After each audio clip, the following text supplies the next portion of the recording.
selamat datang di Pagomplong Podcast.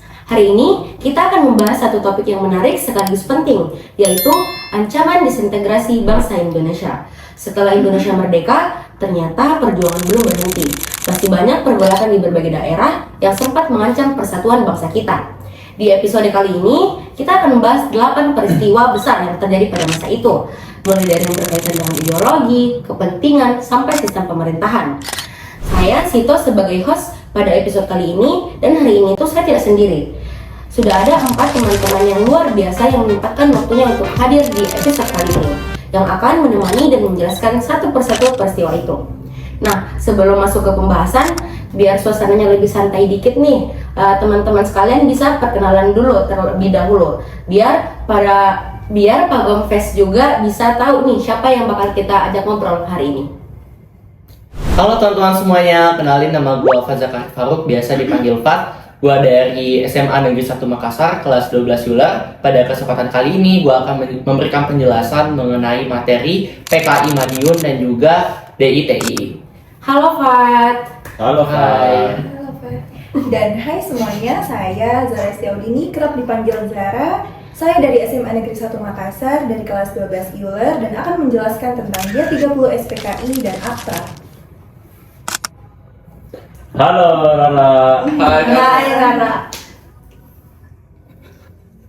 Halo semua, perkenalkan nama saya Riki Farwongso, saya dari SMA Negeri 1 Makassar, kelas 12 Yular. Kali ini saya akan diberi kesempatan untuk membahas tentang materi TRRI dan AASIS.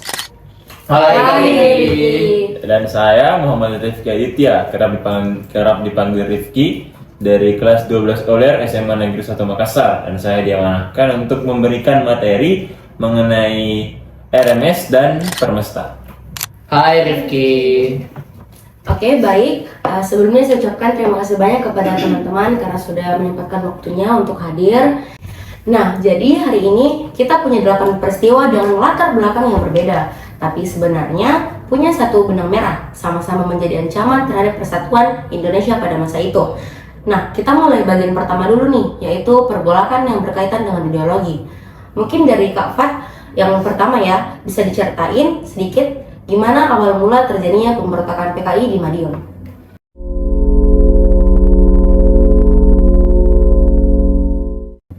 Baik, terima kasih atas kesempatannya. Jadi di sini gue bakal jelasin apa sih dan sebenarnya apa aja yang terjadi pada peristiwa PKI Madiun itu. Jadi begini teman-teman, jika kita ingin membahas mengenai dari PKI Madiun itu, kita tuh kembali pada masa perjanjian Renville di tanggal 17 Januari 1948. Yang dimana pada perjanjian itu kan antara Indonesia dan juga Belanda di kapal Renville. Nah, pada perjanjian itu kan Indonesia itu diwakili lah, ada namanya delegasi yang diwakili oleh Amir Syarifuddin dan juga bersama kabinetnya. Nah, pada kesempatan itu si Amir Syarifuddin ini menyetujui mengenai perjanjian Renville itu, yang dimana pada perjanjian Renville itu ternyata memberikan banyak sekali dampak buruk terhadap Indonesia, seperti adanya pengecilan wilayah, adanya pembatasan wilayah, dan juga pasukan-pasukan yang berada pada wilayah yang dimiliki oleh Belanda itu harus ditarik mundur kembali ke Indonesia. Nah, di mana itu kan memberikan banyak sekali dampak buruk kepada Indonesia secara langsung, sehingga ini itu membuat konflik yang memicu kemarahan dari masyarakat Indonesia. Kayak mereka berpikir, kenapa harus perjanjian Renville ini itu disetujui oleh delegasi Indonesia yang dipimpin oleh Amir Syarifuddin itu tadi, sehingga karenanya ada kemarahan dari masyarakat ini membuat Amir Syarifuddin itu harus turun jabatan, yang dimana awalnya dia itu Perdana Menteri dan juga Menteri Pertahanan. Dia diturunkan langsung oleh Presiden kita pada saat itu, yaitu Insinyur Soekarno, sehingga Amir Syarifuddin itu diganti dengan yang namanya Kabinet Hatta. Nah, pada saat itu kan tidak secara langsung kita anggapnya aja nih, kalau kita sebagai Amir Syarifuddin semerta-merta diganti oleh Kabinet Hatta, tentunya dia kayak merasa mau balas dendam toh. Maka dari itu si Amir Syarifuddin ini membentuklah suatu kelompok, saya anggapnya kayak kelompok aja ya, yang dinamakan dengan FDR. Nah, FDR ini itu adalah kelompok yang besarnya, yang dimana dalam FDR inilah itu di dalamnya ada PKI dan lain sebagainya. Nah, pada saat itu kenapa diciptakan FDR? Karena si Amir Syarifuddin ini mau ambil kembali kekuasaannya itu kembali. Jadi dia memerlukan kekuatan-kekuatan politik pada masa itu dan juga seperti keyakinan-keyakinan dari masyarakat, sehingga dengan terciptanya FDR itu dia menyebarkanlah propaganda-propaganda terhadap masyarakat untuk menarik simpati masyarakat untuk mendukung kinerjanya mereka. Nah, sekaligus apa tujuannya dia menciptakan FDR ini? Untuk menghancurkan kabinet dari Hatta itu tadi. Nah, selanjutnya saya ingin membahas tentang kinerja dari kabinet Hatta. Pada kabinet Hatta itu teman-teman, dia itu membuat suatu kebijakan yang dimana dia ingin membuat reorganisasi, rasionalisasi angkatan bersenjata yang dimana itu mengurangi personel militer dari sayap kiri, yang dimana kita tahu kalau sayap kiri itu artinya dia itu pro terhadap FDR dan juga PKI itu tadi. Nah, yang dimana kalau sayap kanan itu sama saja kita mendukung kabinet Hatta. Otomatis bila kita mengurangi personel militer sayap kiri itu sama saja mereka mengurangi kekuatan dari FDR. Ini membuatlah Amir Syarifuddin itu tambah murka dengan kabinet Hatta, sehingga pada saat itu dengan tercetusnya lah kebijakan yang dikeluarkan oleh kabinet Hatta inilah yang membuat FDR itu atau PKI melakukan demonstrasi secara besar-besaran di Indonesia, yang dimana pada saat itu membuat banyak sekali kekacauan teman-teman. Baik, selanjutnya itu saya ingin membahas tentang pengaruh FDR dan juga PKI ini ketika kedatangan seseorang yang bernama Musso pada tanggal 12 Agustus tahun 1948 teman-teman. Yang dimana dengan kedatangan Musso yang pada saat itu dia disambut hangat dengan presiden kita pada saat itu, Presiden Insinyur Soekarno. Ketika dia datang, Musso ini ternyata memiliki juga pemikiran yang mereka ini sejalan dengan Amir Syarifuddin. Dia itu menganggap kalau kabinet Hatta dan juga Soekarno itu mereka itu tidak baiklah kerjanya, sehingga dia membuat kerjasama dengan Amir Syarifuddin. Secara tidak langsung Musso ini membentuklah yang suatu namanya kelompok PKI ala Musso. Saya bisa bilangnya seperti itu. Jadi PKI ala Musso ini bertujuan dengan cara mengamini segala hal-hal yang berkepentingan dan juga sesuai dengan sejalan pikiran dari Musso ini, yang dimana itu bertentangan dengan kinerja dari kabinet Hatta dan juga Insinyur Soekarno pada saat itu, teman-teman. Nah, selanjutnya, mengapa saya mengatakan kalau FDR dan juga PKI ini itu sebenarnya merupakan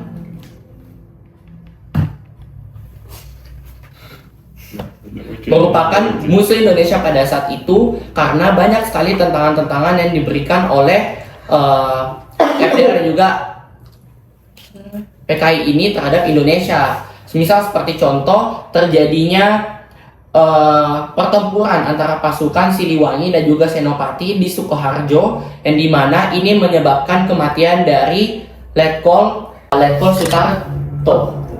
Karena kematian Letkol Sutarto inilah sehingga pertempuran itu bisa terjadi. Mereka berpikir mungkin antara Siliwangi dan Senopati inilah yang menyebabkan Letkol itu mati atau meninggal.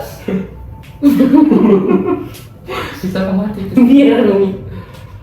Mereka berpikir kalau mungkin antara pasukan Siliwangi atau Senopati inilah yang menyebabkan Letkol Sutarto tadi itu bisa meninggal. Padahal usut punya usut, inilah karena ternyata usut punya usut ini merupakan gangguan dan juga akibat dari kelakuan dari FDR itu, sehingga pertempuran ini bisa terjadi. Selanjutnya, dari FDR dan juga PKI ini melakukan banyak sekali tur propaganda pada saat itu.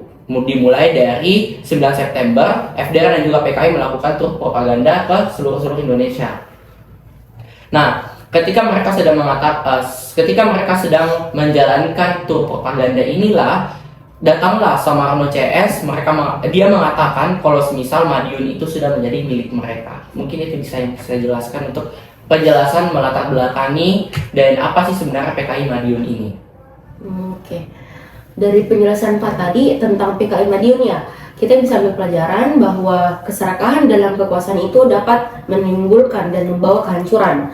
Kalau ambisi tidak diimbangi dengan moral dan rasa persatuan, akibatnya bisa fatal seperti cerita Pak tadi. Nah, bukan cuma untuk individu tapi juga untuk bangsa. Nah, kalau tadi kita bahas soal kekuasaan dan ideologi nih, sekarang kita geser ke satu peristiwa lain yang juga punya dampak besar pada masa itu, yaitu DITII.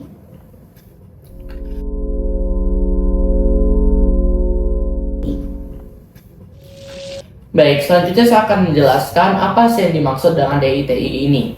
Jadi, Gerakan Darul Islam atau Tentara Islam Indonesia dalam artian ini yaitu adalah DI atau TII, itu adalah gerakan pemberontakan bersenjata yang bertujuan untuk mendirikan negara Islam Indonesia atau biasa disebut dengan NII. Gerakan ini dipimpin oleh Sukamarji Marijan Kartosuwiryo di Jawa Barat. Ia menolak bahwa dasar negara Pancasila karena menganggapnya tidak sesuai dengan ajaran Islam. Gerakan inilah yang menjadi ancaman besar bagi keutuhan NKRI pada masa awal kemerdekaan. Gerakan DI atau TII ini pertama kali muncul di Jawa Barat pada tahun 1948 setelah perjanjian Renville. Pasukan TNI harus keluar dari Jawa Barat dan kondisi itu dimanfaatkan oleh Kartosuwiryo untuk membentuk pasukan dan mendirikan negara Islam Indonesia atau yang disebut dengan NII tadi. Secara resmi pada tanggal 7 Agustus 1949 di Tasikmalaya.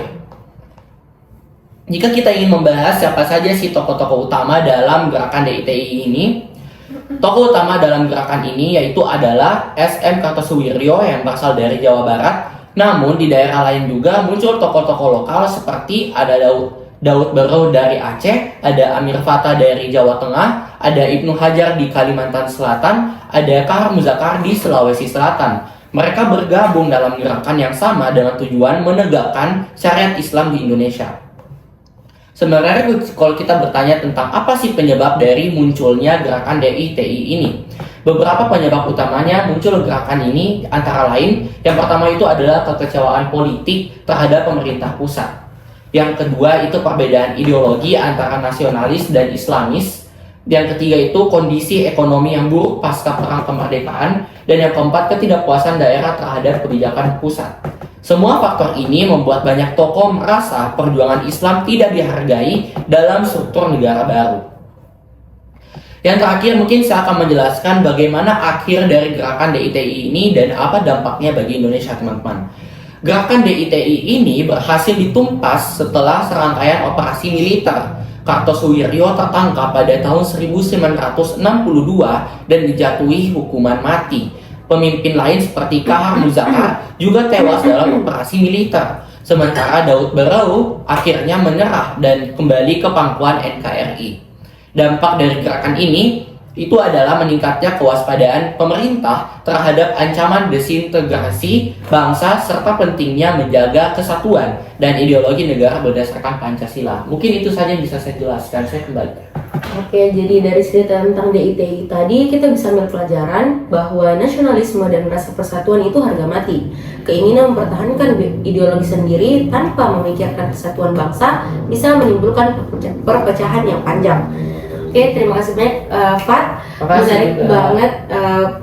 Menarik banget nih penjelasan yang tadi udah dijelasin. Nah, sekarang kita lanjut ke Rara yang bakal bawain dua peristiwa besar lainnya yang juga sempat mengguncang Indonesia. Baik. Oke, jadi saya di sini akan menjelaskan G30 SPKI.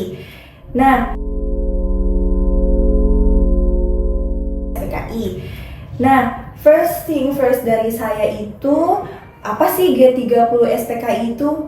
Mungkin dari teman-teman ada yang belum tahu atau belum ada yang jauh mengenal tentang peristiwa ini, tapi teman-teman di sini pastinya udah pada tahu banget lah ya. Nah, saya akan menjelaskan apa sih itu G30 SPKI. Nah, G30 SPKI ini adalah singkatan dari Gerakan 30 Nah, G30 SPKI itu adalah singkatan dari Gerakan 30 September oleh Partai Komunis Indonesia. Nah, kejadian ini tuh terjadi pada tahun 1965 yang dimana sekelompok orang-orang yang dikaitkan dengan PKI itu menculik dan membunuh para jenderal Angkatan Darat. Nah, kejadiannya itu pada malam hari di tanggal 30 September dan selesainya itu pada dini hari di tanggal 1 Oktobernya. Jadi benar-benar satu malam itu malam yang bikin mencekam banget, dimana banyak sekali berjatuhan korban, yaitu para jenderal dan satu perwira. Terus di sini juga kalau misalkan mau ngomongin tokoh, nama yang paling sering disebut itu adalah D.N. Aidit. Dia itu adalah ketua Partai Komunis Indonesia pada saat itu. Nah, terus ada juga nih yang tadi saya sebutkan 6 jenderal dan 1 perwira, di antaranya ada Ahmad Yani, terus juga R. Suprapto, S. Parman, terus juga ada Haryono, Panjaitan, Sutoyo Siswo Miharjo, dan Pierre Tenden.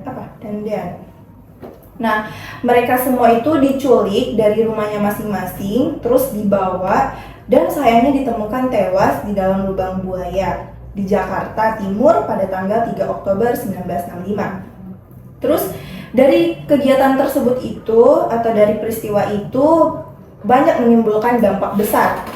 PKI langsung dibubarkan, semua kegiatan yang berhubungan dengan ideologi komunis itu dilarang. Kekuasaan Presiden Soekarno mulai melemah, sementara itu Mayor Jenderal Soeharto yang memimpin penumpasan gerakan ini mendapatkan dukungan kuat hingga akhirnya beliau menjadi presiden pada tahun 1967. Dari sinilah masa Orde Baru dimulai. Nah, reaksi masyarakat juga kuat, marah, kecewa, serta membuat munculnya aksi penumpasan dan pembersihan terhadap orang-orang yang diduga terlibat PKI di berbagai daerah. Nah, situasi itu tuh tegang banget. Terus saya akan melanjutkan materi tentang APRA. Reaksi masyarakat juga kuat, marah, kecewa, serta membuat munculnya aksi penumpasan dan pembersihan terhadap orang-orang yang diduga terlibat PKI di berbagai daerah. Nah, pada saat itu tuh suasananya benar-benar sangat tegang, mencekam, menakutkan. Oke. Dari penjelasan Rara tentang G30 SPKI, kita bisa lihat bahwa pembubaran PKI waktu itu menjadi penegasan bahwa Indonesia tidak mentolerir ideologi yang bertentangan dengan Pancasila. Ini mengingatkan kita untuk tetap berpegang pada nilai-nilai dasar bangsa. Kalau tadi kita bicara soal ideologi yang bertentangan, sekarang kita masuk ke peristiwa yang lebih menyoroti soal kekuasaan dan kepemimpinan, yaitu APRA.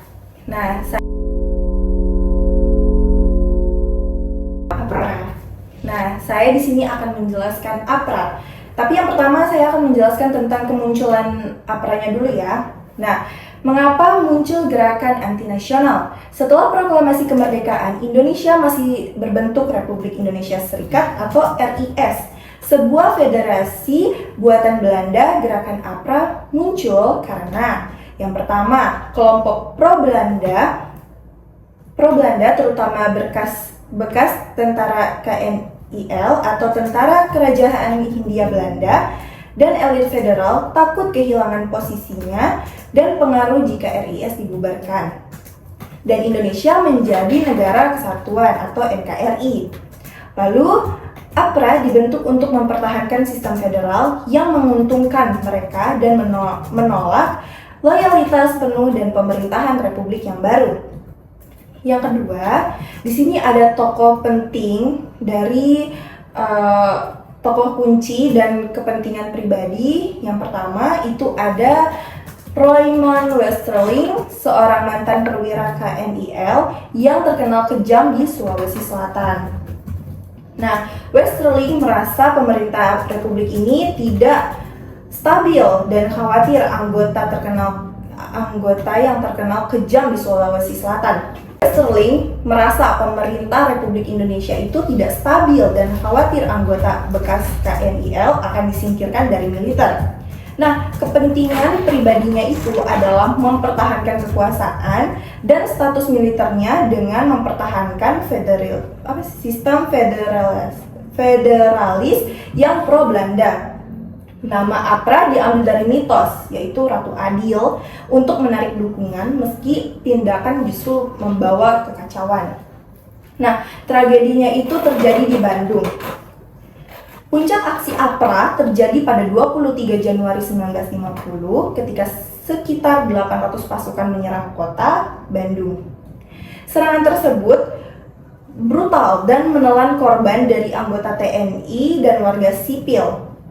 Aksi APRA hanya berlangsung singkat karena respon cepat dari TNI dan yang lebih penting lagi, tidak adanya dukungan rakyat setelah gagal total. Westerling melarikan diri ke luar negeri. Ada juga respon pemerintah, yang dimana pemerintah RIS itu bertindak cepat dan tegas dengan langkah gabungan. Pengarahan pasukan TNI untuk menumpas sisa-sisa APRA dan membersihkan internal di tubuh militer dari elemen bekas KMIL. Terus juga memperkuat dan mempercepat gagasan kembalinya Indonesia ke bentuk negara kesatuan untuk menutup ruang bagi kelompok federalis. Nah, menekankan Belanda agar tidak memberikan perlindungan kepada Westerling.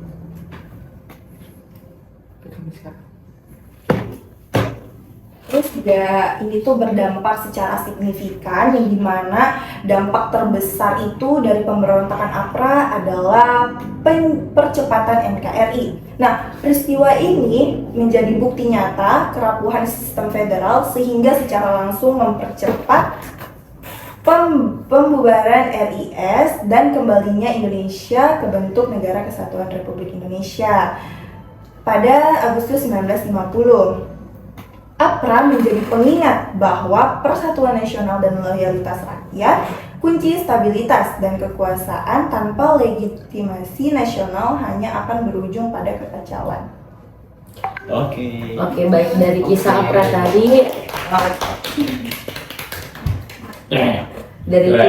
tadi, kita bisa belajar bahwa seorang pemimpin yang bertindak tidak sesuai dengan kepentingan rakyat cepat atau lambat akan kehilangan legitimasi moralnya.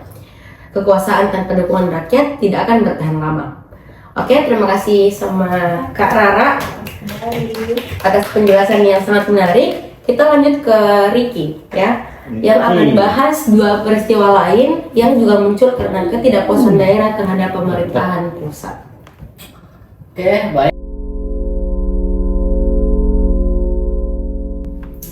Jadi baik, saya akan menjelaskan tentang PRI atau Pemerintah Revolusioner Republik Indonesia.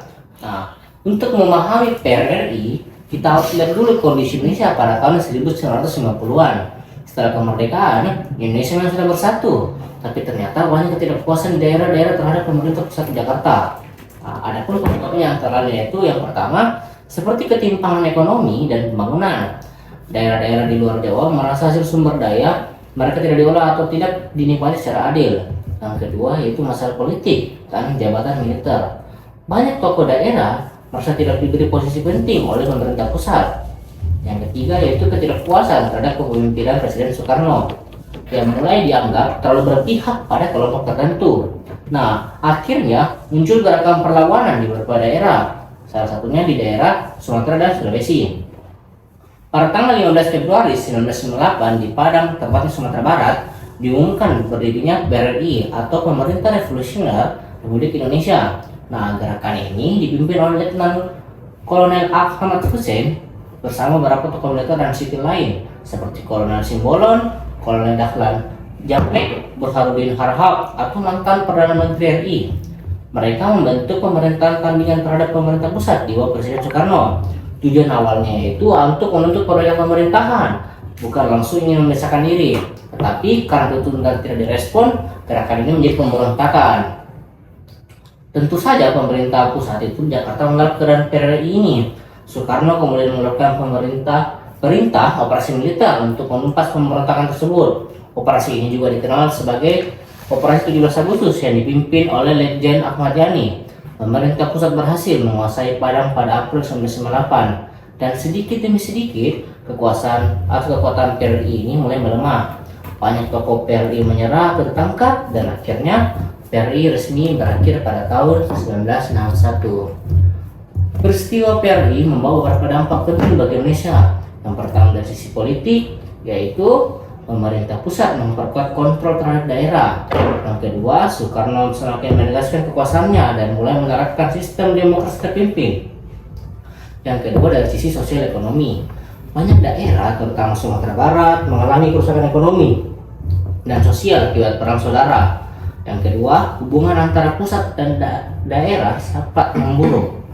Yang ketiga, dari sisi pertahanan, pemerintah belajar banyak soal pentingnya menjaga kesetiaan militer di berbagai daerah.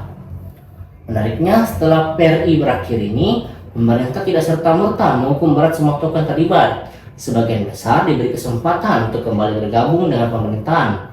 Langkah ini dilakukan agar persatuan nasional bisa pulih kembali. Jadi, PRI bukan hanya soal pemberontakan, tapi juga pelajaran penting tentang komunikasi, keadilan antar pusat dan daerah.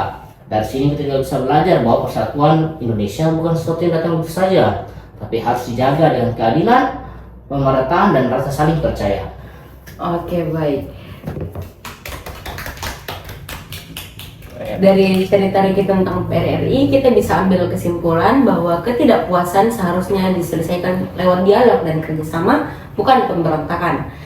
Ketika ego lebih besar dari semangat persatuan, yang rugi tetap bangsa kita sendiri. Kalau PRRI muncul di Sumatera, kali ini kita geser sedikit nih ke wilayah timur Indonesia, yaitu pemberontakan Andi Aziz di Makassar.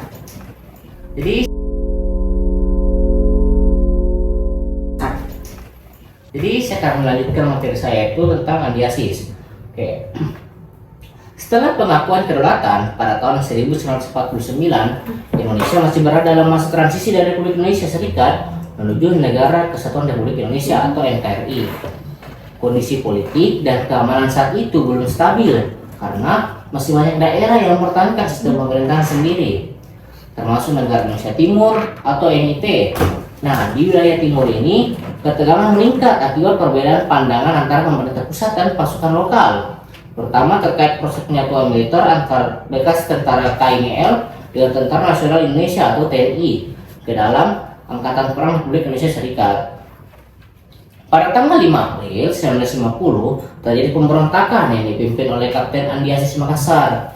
Pemberontakan ini dari rasa kecewaan Andi Aziz terhadap kebijakan pemerintah RS mengenai proses renasionalisasi dan integrasi pasukan KNL dalam APRIS. Ia menganggap kebijakan tersebut tidak adil karena banyak mantan anggota KNL yang telah berjuang bersama mempertahankan kemerdekaan justru tidak diakomodasi dengan baik. Oleh karena itu, Andi Aziz menuntut agar seluruh pasukannya dapat diterima masuk ke APRIS tanpa melalui proses seleksi.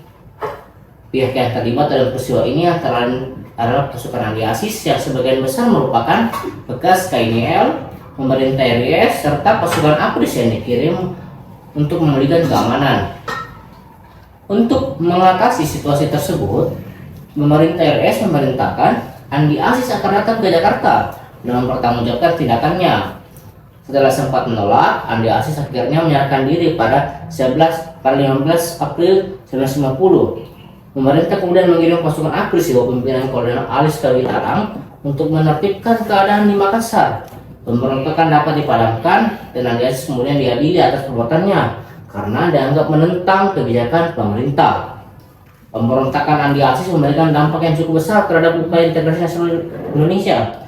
Peristiwa ini menunjukkan bahwa proses penyatuan berbagai kekuatan militer dan daerah setelah masa revolusi tidaklah mudah. Namun setelah pemberontakan tersebut berakhir, justru semakin kuat dorongan untuk melebur negara Indonesia Timur ke dalam Negara Kesatuan Republik Indonesia atau NKRI. Dengan demikian, peristiwa ini secara tidak langsung turut mempercepat proses integrasi nasional. Jika dibandingkan dengan pemberontakan daerah lain seperti APRA di Bandung, RMS di Maluku, pemberontakan Andi Aziz memiliki catatan berbeda.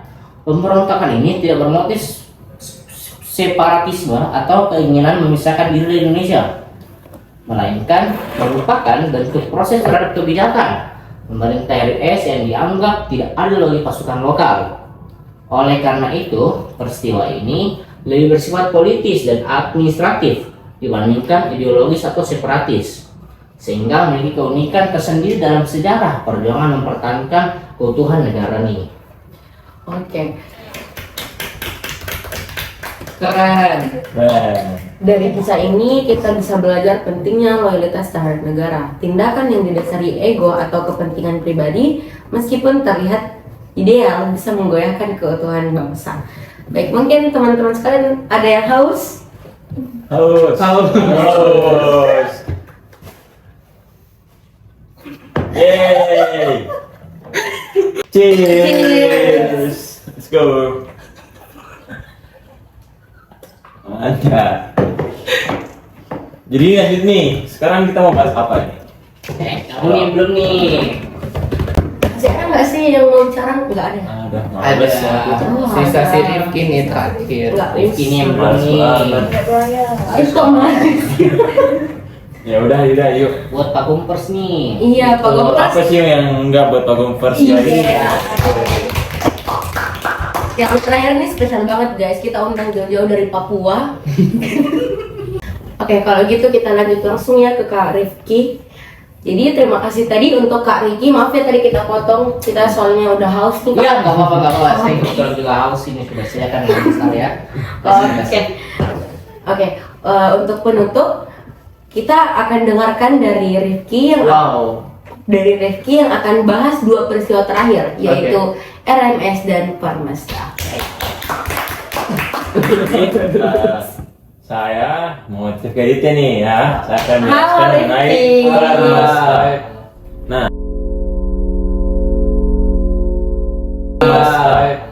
Nah, Permesta itu adalah akronim atau kepanjangan dari Perjuangan Semesta. Nah, sebenarnya secara umum Permesta itu mirip dengan peristiwa yang sudah dijelaskan oleh Ricky yang namanya PRRI atau Revolusi Nasional tadi. Tapi yang membedakan antara PRRI dan Permesta hanyalah lokasi dan tempatnya, teman-teman. Dan waktunya dan fun fact-nya waktunya bersamaan. Wow. Dan ya, mungkin sebentar aja ya solusinya ya. Oke. Jadi gini, yang paling pertama itu tempatnya adalah di Sulawesi.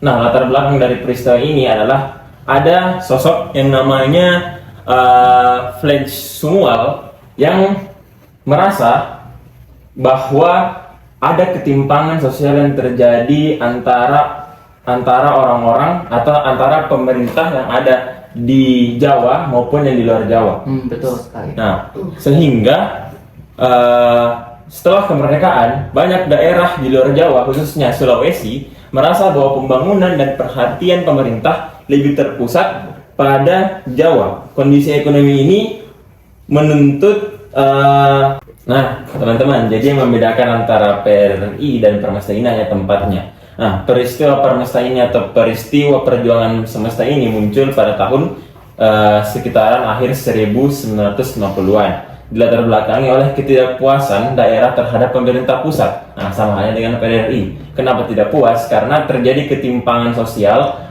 ketimpangan ekonomi antara wilayah yang ada di Jawa dan di luar Jawa.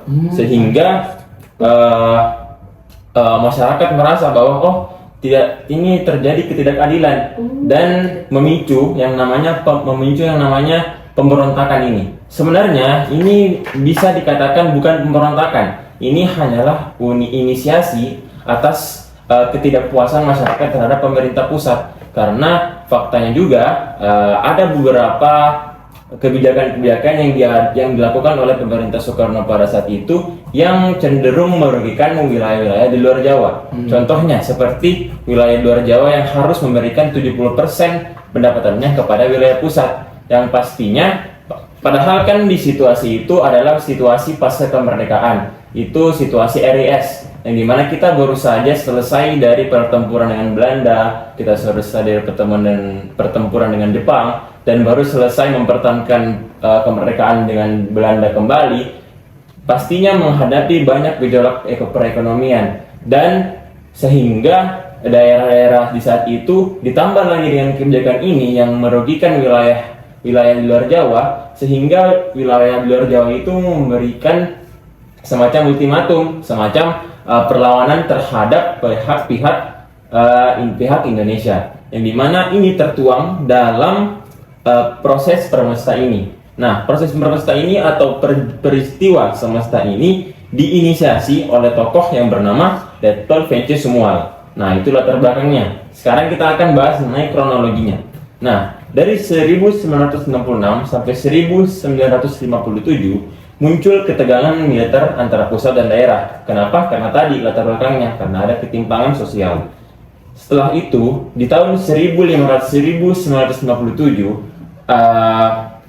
ada inisiasi dari pihak PRRI di tahun yang sama yang terjadi di Sumatera, yang dimana itu dia menyatakan ketidakpuasan dengan pemerintah pusat. Nah, sehingga orang-orang yang ada di Sulawesi, yakni Sumual ini, ikut juga untuk menginisiasi pergerakan untuk mengatakan ketidakpuasannya dengan pemerintah pusat. Nah, sehingga pada tanggal 2 Maret 1957 dikeluarkanlah Piagam Permesta di Makassar yang diperkarasai oleh Letkol Venci Sumual, Panglima Tentara dari Teritorium Indonesia Timur. Piagam ini bukan deklarasi pemisahan diri. Nah, ini bukan pemisahan diri teman-teman, tetapi lebih kepada tuntutan agar terjalin perbaikan sistem di pemerintah Indonesia. Jadi tujuan dari adanya petisi ini adalah sebenarnya baik, supaya terjalin lagi pemerintahan yang baik di Indonesia. Tetapi pada tahun 1968 situasi memanas. Permesta malah berkoalisi dengan PRRI secara de facto dan melakukan pemberontakan terhadap pemerintah pusat. Mengapa terjadi pemberontakan? Karena usulan dari PRRI dan Permesta ini tidak diterima, tidak digubris, sehingga usulan yang awalnya hanya tuntutan untuk perubahan menjadi semacam pemberontakan, tetapi tidak sampai ke pemisahan diri ya, tidak sampai ke pemisahan diri. Lalu tahun 1958 sampai 1961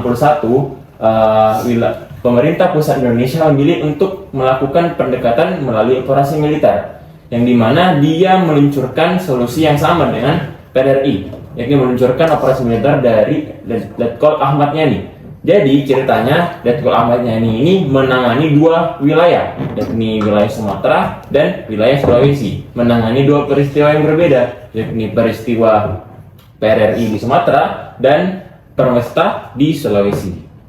Dan pada akhirnya ini tidak terlalu berlarut-larut, dan pada akhirnya 1961 Letkol Vince Sumual yang merupakan pemimpinnya akhirnya menyerah, dan pemerintah memberikan amnesti kepada sebagian besar pasukan Permesta.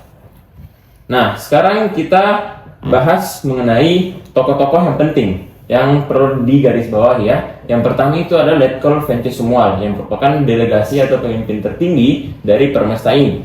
Dan kedua adalah Letkol Warau Mayor Didi Somba dan Letkol HN Worang dan Letkol Kolonel Juk Warau. Ini adalah pihak dari Permesta. Sementara dari pihak pemerintah ada tadi Kolonel Ahmad Yani yang merupakan pemimpin dari operasi militer ini, dan Jenderal Ahana Sution yang merupakan pimpinan atau pucuk tertinggi militer pada saat itu, dan serta Presiden Soekarno yang mengkoordinasikan seluruh langkah politik ini agar pemberontakan atau upaya pemberontakan dari PRRI ini dan Permesta ini dapat diberhentikan.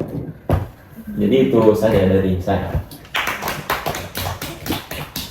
Oke, baik. Dari Permesta yang telah dijelaskan oleh Rifki, pelajaran yang bisa kita ambil adalah bahwa ketidakadilan pasti melahirkan perlawanan. Maka dari itu, keadilan dan pemerataan menjadi kunci agar sebuah bangsa tetap kokoh dan utuh. Nah, dari selanjutnya kita masuk ke peristiwa yang tidak kalah pentingnya, yaitu RMS atau Republik Maluku Selatan.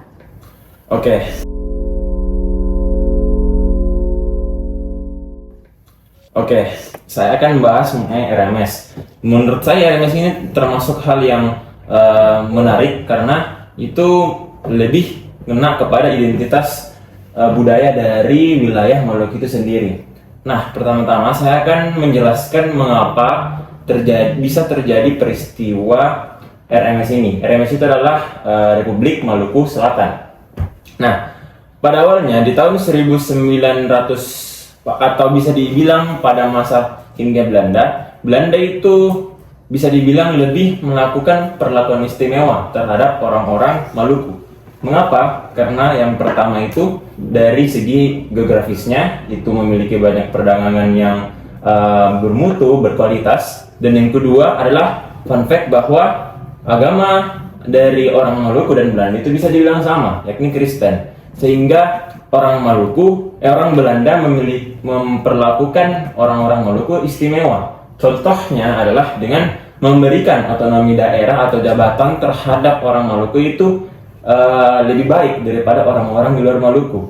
Dan bisa dibilang tidak semua daerah pada saat penjajahan Hindia Belanda itu mendapatkan perlakuan yang sama dengan Maluku.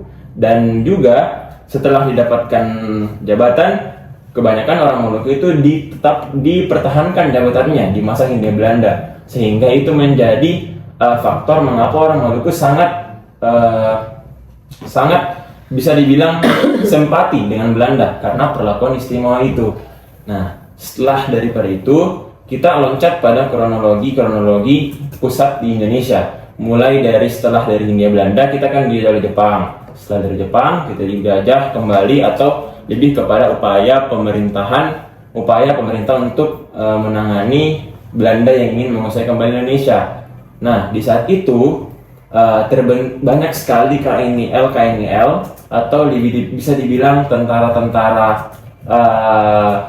tawanan dari Belanda itu ada di Maluku dan sangat simpati dengan pemerintahan Belanda. Jadi bisa dibilang di saat Indonesia ingin memproklamasikan kemerdekaan, sudah ada inisiasi dari wilayah Maluku untuk setuju dengan Belanda. Dan memang dari awal, walaupun belum menjadi Republik Maluku Selatan, dari awal memang Maluku selalu bersimpati dengan Belanda, selalu mendukung Belanda, dan selalu ada untuk Belanda karena perlakuan istimewa tadi. Nah, selanjutnya adalah saat kita bahas kronologi setelah dari proklamasi kemerdekaan. Karena kan proklamasi kemerdekaan itu di tahun 45. Setelah itu kita loncat ke KMB. Setelah KMB itu baru secara de jure atau de facto. Sehingga dengan adanya proklamasi kemerdekaan Indonesia di tahun 1949 ini di KMB membuat legitimasi dari Belanda itu sudah tidak ada, membuat Belanda tidak bisa lagi menguasai Indonesia. Sehingga kalau misalnya kalau kita logikakan, berarti setelah Belanda cabut dari Indonesia, berarti perlakuan istimewa yang diterima Maluku tidak sama lagi, karena Maluku harus kembali ke Indonesia dan tidak mendapati perlakuan istimewa dari Maluku dari Belanda lagi, sehingga memicu perlawanan dari Maluku itu sendiri. Nah, saat Republik Indonesia Serikat itu, saya akan bahas mengenai kronologi waktunya.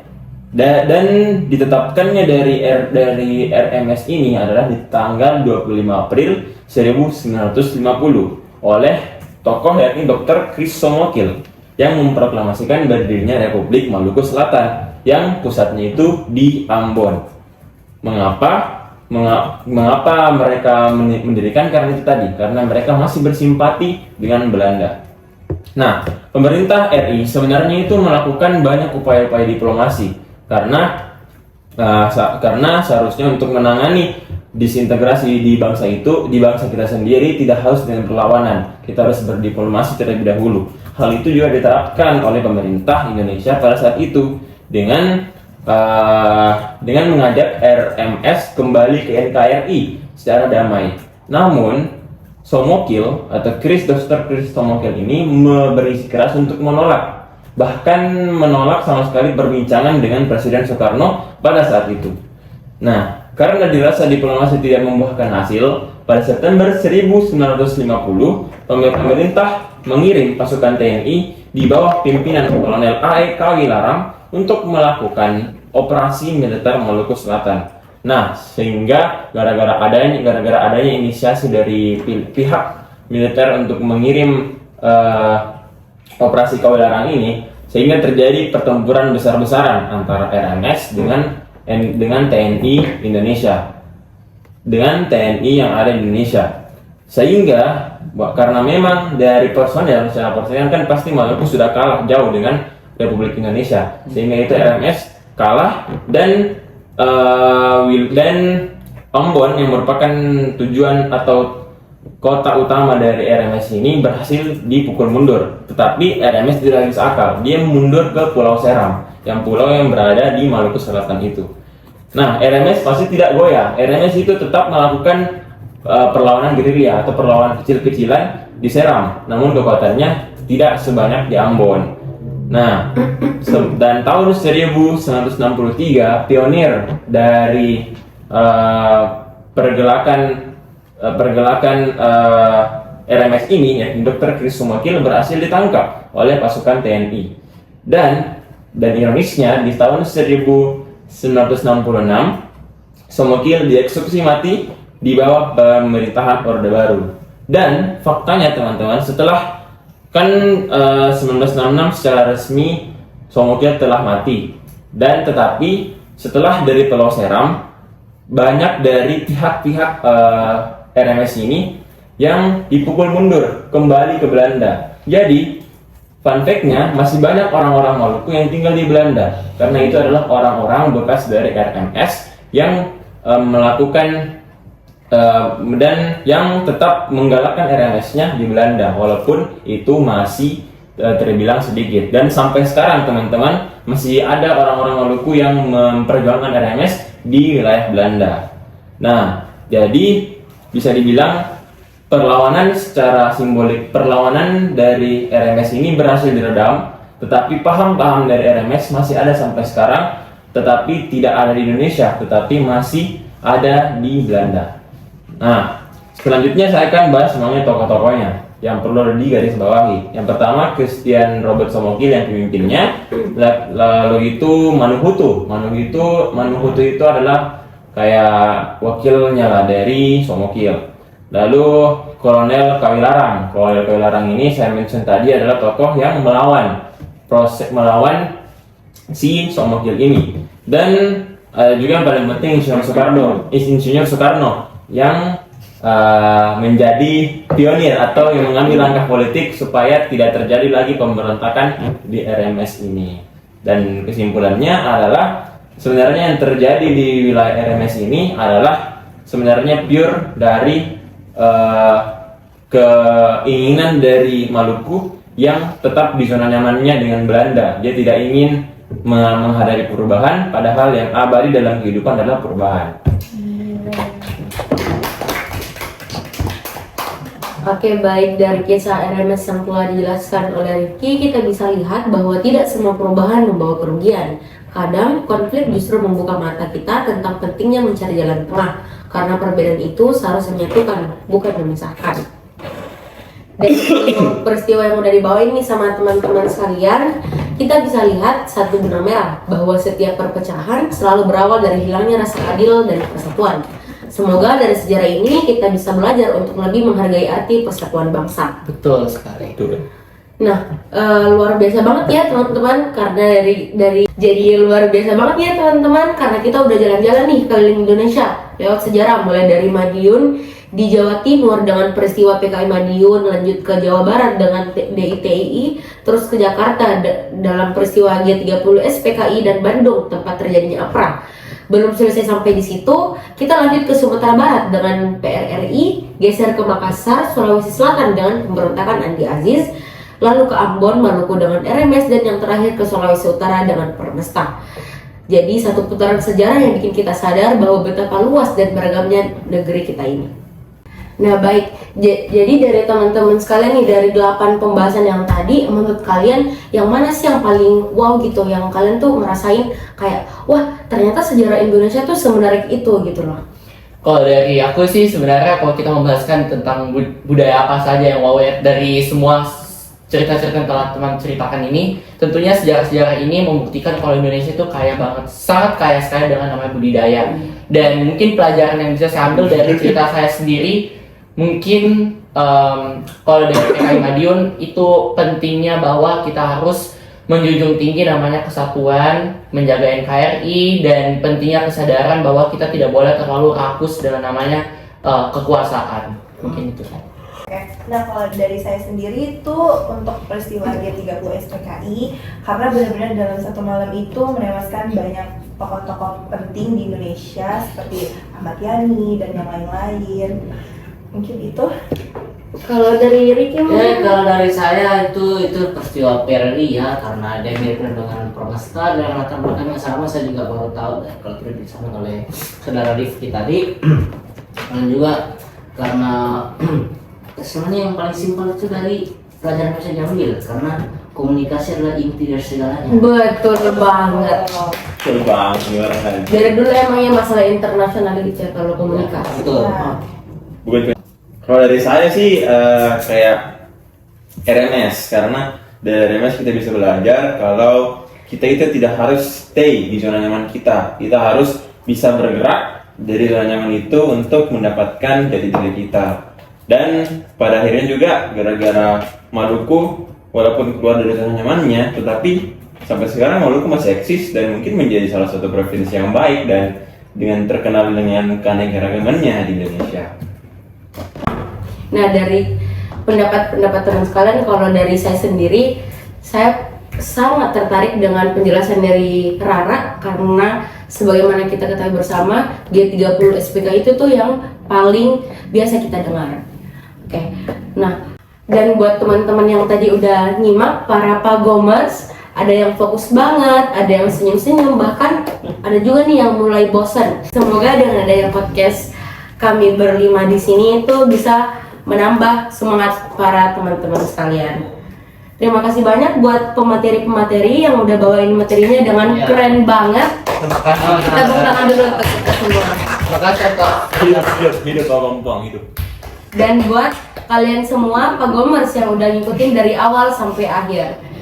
Terus semoga setelah ini kita nggak cuma paham sejarahnya, tapi kita ngerti maknanya dan bisa jadi generasi yang belajar, peduli, dan terus cinta sama Indonesia. Amin.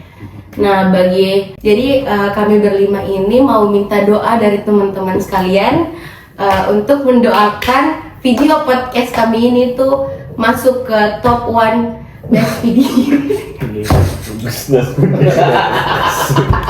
Ya kebetulan kita awarding guys, jadi kayak kita Iya. lagi pilih yang paling banyak subscribernya. Iya, kami juga mohon untuk teman-teman semua untuk meng-subscribe dan like dan share untuk video ini. Dan thanks to Ibu Irda selaku tepuk tangan dulu guys, selaku ibu pembimbing mata pelajaran kami yaitu sejarah, yang telah memberikan tugas podcast pada episode kali ini. Saya Siti Humaira sebagai host pada episode kali ini. Gua Fat sebagai pemateri. Abdi Azhara sebagai pemateri. Aku Ricky Farel sebagai pemateri. Naki Rifki sebagai pemateri. Kami pamit undur diri. Yeay. Dadah guys. Dadah. Giveaway.